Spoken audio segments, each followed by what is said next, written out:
Good morning YouTube, and welcome to episode 48 of Summer Shredding. Now you might see this as being a familiar sight. I'm off to my proper gym today for the first workout since it's been done. Now I managed to get up and I think I found the problem. My alarm hasn't actually been going off. That's been my problem. So my phone, I've got two alarms. I've got my iPad and my iPhone, they both go off. Now the speakers on my iPhone are a bit rubbish, that's why I put the iPad there as well, but it didn't go off. So luckily I woke up needing a wee around about the time that my alarm goes off, so that was a bit fortunate. But if I hadn't, I would have missed it, so I'm going to have to have a look into that this weekend and see what the frick's going on. Anyway, I decided what I'm going to do today because I wasn't really sure yesterday whether I was going to do chest, back or legs. I decided that I'm going to do back and biceps today because I'm excited to try out the new carve machine, but I do calves every day anyway, so no problems there. I've got my shake with me. Yeah, everything seems pretty good. I'm going to put you away until I get to the gym, simply because it's raining. It's not too heavy, but I don't really want to get my camera too wet, so I'll speak to you guys in a second. Just about to walk in. Now it's all been done up and I haven't seen it yet, so let's go for a tour. Let's go have a look. Also, I thought it might be quite interesting to see my first reaction. Holy crap. First of all, they've redone all the carpets, so let's give you a look around. They've redone all the carpets, which is nice. It has that new gym smell. So the treadmills are still there. Steppers, bikes seem to have moved. Where have the bikes gone? But yeah, so we've got all the cardio equipment. We've got some stuff here. Leg press, resistance bands, that's good. Hack squat, that's gonna be great. Plate loaded leg press still there. All this stuff still here. People still can't put away weights. 2 squat racks. So where's the actual one gone? Where's the original one? I think they've got rid of the original one to begin with, and they've just got 2 matching ones. T-bar row is now, I think it's actually in the floor, so that's pretty cool. We've got all this stuff here. Actually, this is raised off the floor. Look. Didn't notice that. That's pretty cool. I like this. They've got rid of the tricep extension. Aha! This little bastard is going to be my best friend. Calf press. All in all, looks damn good so far. Wondering where the bikes are. Ah, there's the bikes. There's the bikes. That was really pointless me zooming that in. Here's where we keep all our bags and stuff. It's got the vending machine here with like drinks and stuff in it. So yeah, anyway, I'm going to crack on and get going. As this little gym equipment is fantastic. I never knew how good it would be until I tried it out. This little thing, oh my gosh, my calves are on fire. I'm definitely going to be doing this every day.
it feels good to be back.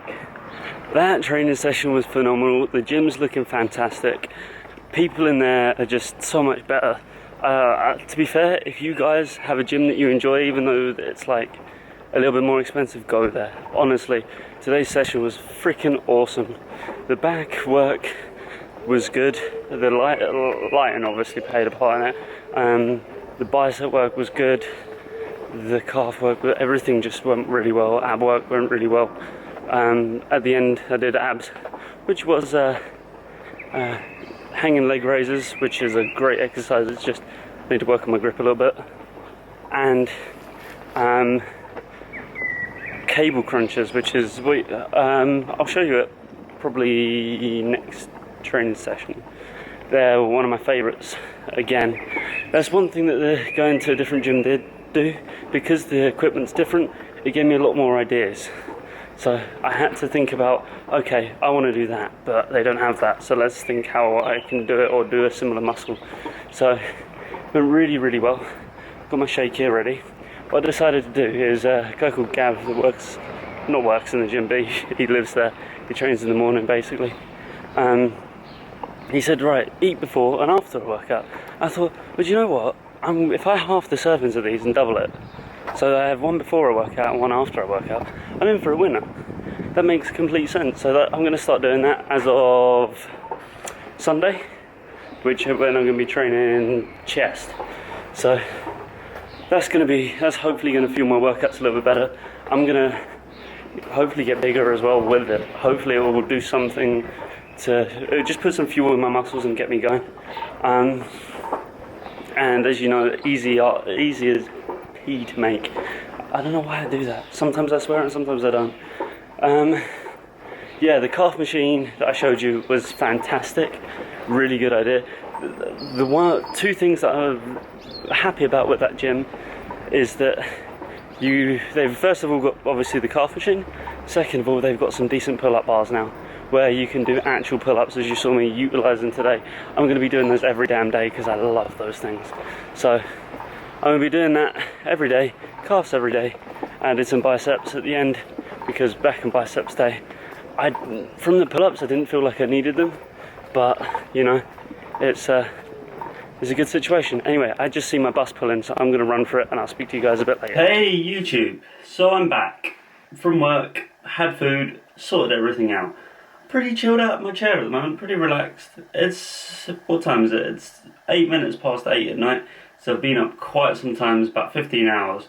But still got to get work done. So what I'm going to do is I'm going to be editing videos now until probably about 10, 11ish. The only thing I'm doing tomorrow, other than editing, is going out for Father's Day.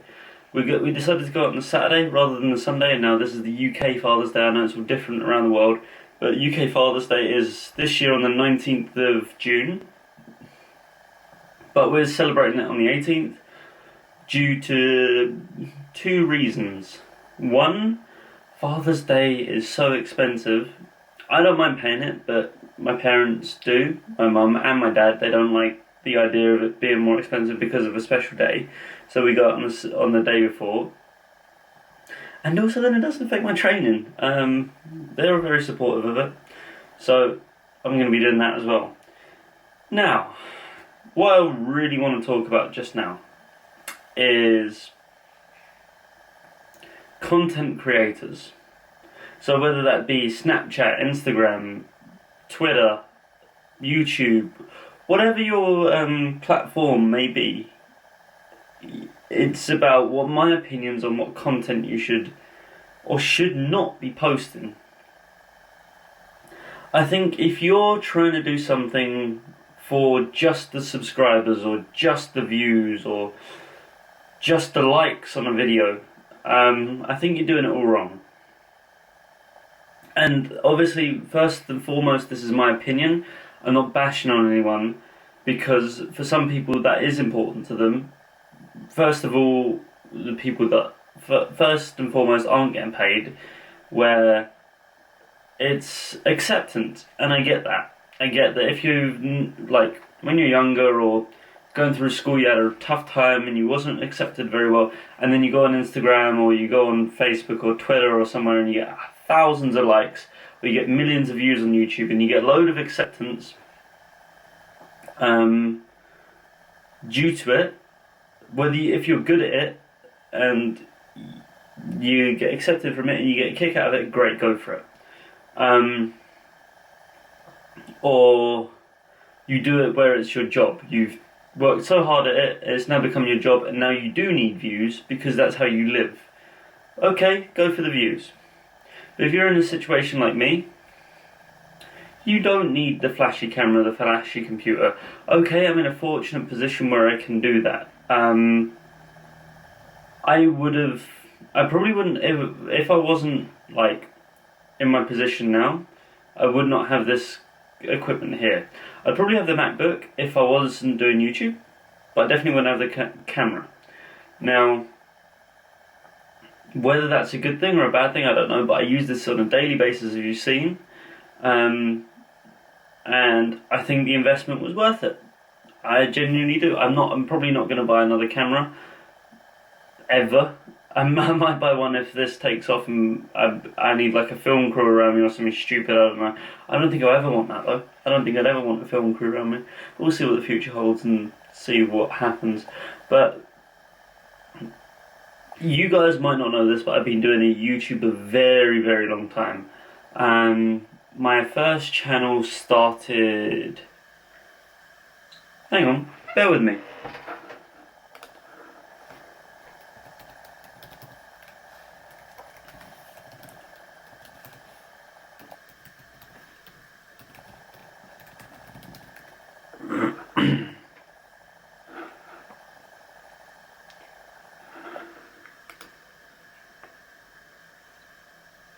Right, so I'm back. I've just searched up my old channel. It's still a thing.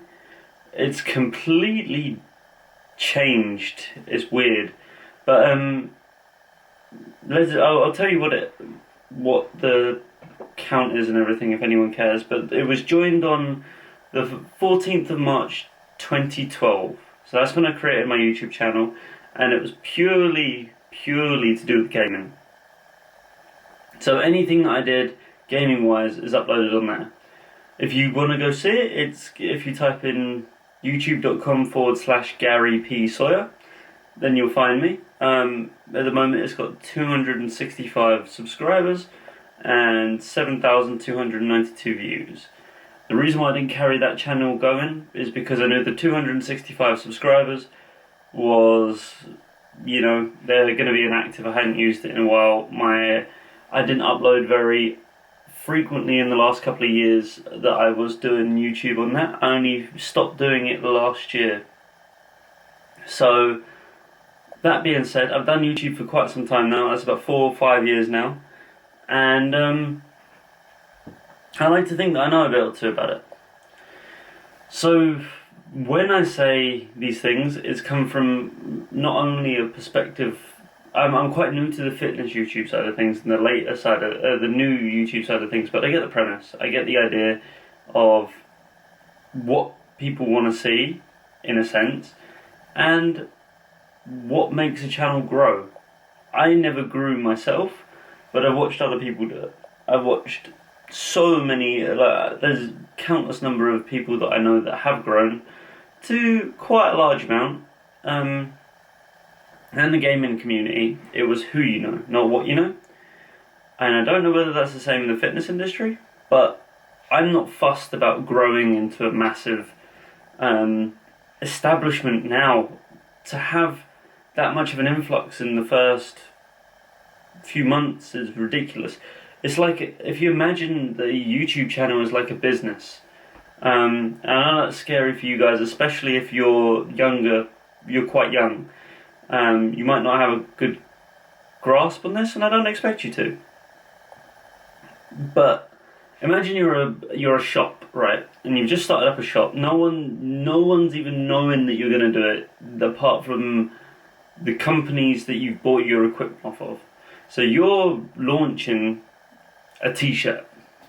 That t-shirt in the first couple of months makes a couple of sales, but it doesn't cost you that much to make. So say if it costs you £5 to make each t-shirt, you're making each one for £6. You're selling it from home, there's no other expenses. you're making profit. It's small profit. No big deal. Small profits. It's good. Any profit's a good profit. Then you think, actually, do you know what? If I make £6 shirts, I can then charge £7 for them.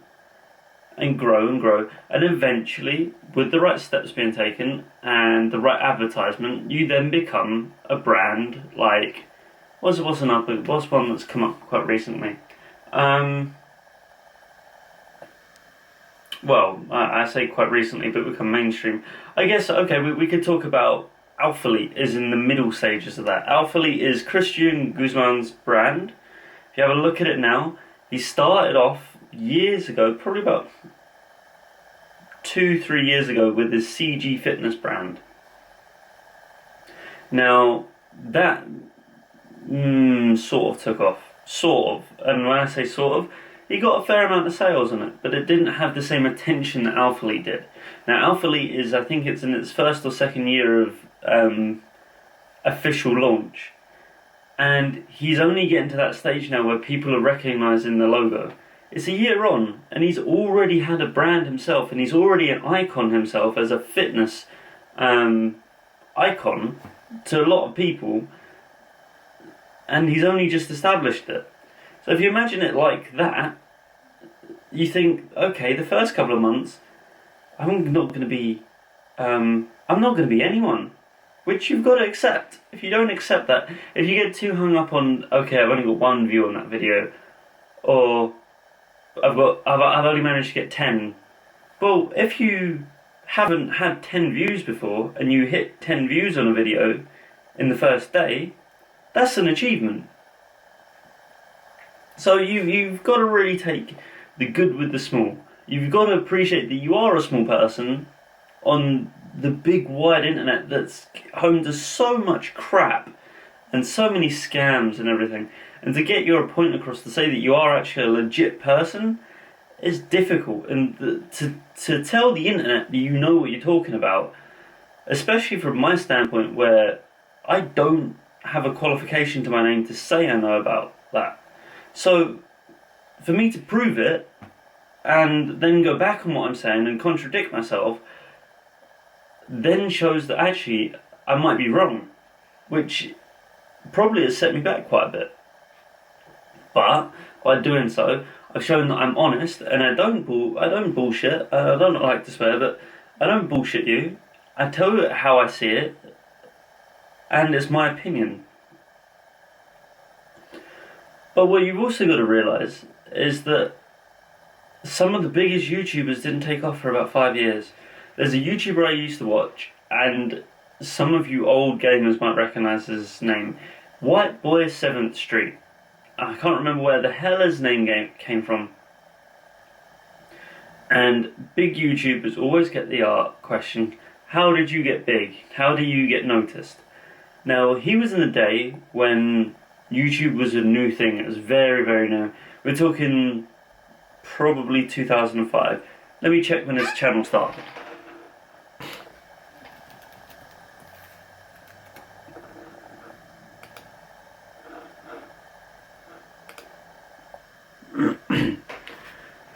So, his channel started the 1st of July 2009. Now, today, 7 years later, we're on 2.5 million subscribers. There's 2.5 million subscribers, and he said after probably, he didn't take off for about the first 3 or 4 years. He was still going about 100 to 500 subscribers. Then he did something that people liked to see, and people started talking about him. So, if someone like that started off really small and grinded for all those years, it's paid off for him. So if you are making a YouTube video, or you're trying to, and you're quite young, or even older and you know what you're talking about, and you're confident that you know what you're talking about, then give it a go. You're always going to have the what if. And that's what I found when I stopped my game in YouTube. I found out that actually I didn't put as much effort into that as I could have done. What if I'd tried harder? What if I had uploaded daily? Because I went on an uploading daily streak when I think it was 2014. And I started to grow. I started to get more views. I started to get 30, 40, 50 views per day, 100, 120, 200. And I was like, and why I stopped, I have no idea. So stick out what you're doing. If you want something badly enough, and the reason why you started it is because you wanted it. Let's be fair. The reason why you started going to the gym in the first place is because you wanted to, I don't know, lose weight, put on muscle. You wanted to have a better body. Let's just put it at that. You wanted to have a better body, or you wanted to be able to lift more weight, which then again is probably a better body, so we can cover it in better body. You wanted to get a better body. You then want to help. No, not necessarily. You might just want to be a famous YouTuber, which is fine. That's fine. That's what you want. I'm not here to tell you what you should want. I'm here to tell you that it's going to be harder because you're not going to be as passionate about it as someone that just loves doing that. But at the same time, that's not saying it won't work. If you want to be YouTube famous, do what you can. Do what you want to do, and do it. Try and become YouTube famous. I hate that term, but I'm going to use it anyway. If you want that, go do it. But find a topic that you're passionate about. It's important to talk about something where you're not only from a knowledgeable standpoint, but you talk with your heart rather than just your mouth. I know I'm waffling on a little bit here, and you guys are probably not caring about what I say, but I really have got to sort of say it because you will see all these YouTubers with fancy lives and stuff, and yeah, great, well done them, they've worked hard for it. The fact being is that they put a lot of time and effort in, and a lot of time and effort being unnoticed in, to get where they are today. And you can't expect to go from having 0 subscribers or 0 views or 0 likes to having 1 million in the next week. You can't expect that. And I know that's an exaggeration, but you know what I mean. So before you get disheartened, before you get down on yourself or whatever, or before you think that anyone's looking at you in a bad way, the likelihood is that they're looking at you in a way that says, actually, I wish I could have the confidence to do that. So anyway, that's a little just chat and a little bit of advice again, and I hope that you guys can sort of learn from it, because I've seen it happen to so many people where they've started and they've stopped and they regret stopping, and they say, oh, I can pick it up anytime they like, when really they're thinking, actually, do you know what, I probably couldn't. So if you want me to do any more of these videos, I don't know, tutorials or just talks on YouTube itself, I feel like I'm quite knowledgeable, as I say. I don't know everything. I've never made it to a standpoint where I'm at 2.5 million subscribers, for example, but I've grown quite a bit. You've got to assess basically who your audience is. You got to know who your audience is before you can start going for the millions of subscribers. You got to notice who's watching your video. You got to have a look at the analytics and say, okay, so the majority of my video watchers are 21 and over. They're not going to want stupid videos and something funny voices, or if they do, then very few and far between. Whereas if you're targeting your audience between about 16-year-old or a 14-year-old, then they're probably going to want something a bit more comedic and a bit more fun, a bit more enjoyable, a bit like watching a movie. So just think about those sorts of things before you even start, or if you have started, you can always adapt. There's no set route when you're a small YouTube channel. There's no path, or no one's going to complain if you change your ways, because there's no one really watching. Think about it that way. Do what you like, no one's going to see it, and then maybe in 10 years time you might regret it, but we'll see what happens. Anyway, if I find out anything new on the YouTube scene, I will let you know. But this has been the end of episode 48, and I'll speak to you guys tomorrow morning. Adios.